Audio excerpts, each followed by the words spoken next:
النهاردة ميعاد تنظيف الليفينج وصاحية متحمسة جدا ان انا انضف عشان طلبت الفوط بتاعت ايكوي.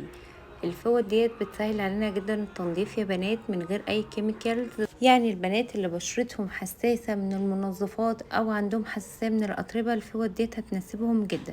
وتعالوا نتعرف مع بعض على الفوط اللي انا جبتها. اول حاجة ودي بتاعت الازاز، هتخلي الازاز بصي بيبرق كده معاكي. تاني واحدة بتاعت الأتربة هنستخدمها في حاجات كتير مع بعض في الفيديو. وتالت واحدة هي بتاعت الدهون، ورهيبة يا بنات في تنظيف الدهون. ومعاهم طبعا الصابونة بتاعتهم. تعالوا نبتدي كده نشوف طريقة استخدامهم عشان نحصل على أفضل نتيجة. أول حاجة الفوطة بتاعت الإزاز احنا بنبل نصها والنص التاني بيفضل ناشف زي ما هو. بندي أول تلميعة بالجزء المبلول من الفوطة، والتلميعة التانية بتبقى بالجزء الناشف. وحرفيا المراية كانت بتلمع معايا يا بنات، اول مره اشوفها بالشكل ده زي ما انتم ما شايفين كده. كمان هنضف السفره، هو تنظيف عميق عموما في الريسبشن. بصوا انا بقالي فتره عاملاه تقريبا من بعد العيد، بعمله كده من على الوش، اللي هو اي كلام في اي كلام، تقضيه واجب ان الشكل يبقى منظم قدامي وخلاص.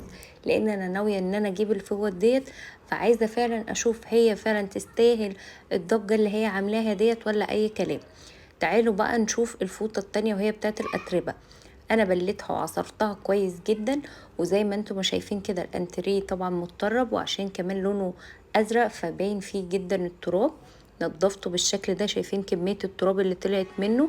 كمان مسكت الزرع اللي موجود، اي حاجة بقى في البيت موجودة عليها تراب هتبقى مناسبة جدا معاها يا بنات. كمان هي بتمتص التراب بطريقة مش طبيعية، ما بتسيبش اي وبرة او اي عفار. هي بصوا تحسوا ان فيها مغناطيس كده بيشد التراب. طبعا بعد ما بنخلص بنغسلها كويس بالصابونه بتاعتها، وممنوع ان احنا ننشرها في اي مكان فيه شمس. بنحطها كده في الحمام او في اي مكان ظل لحد ما تنشف وبترجع كأنها جديدة.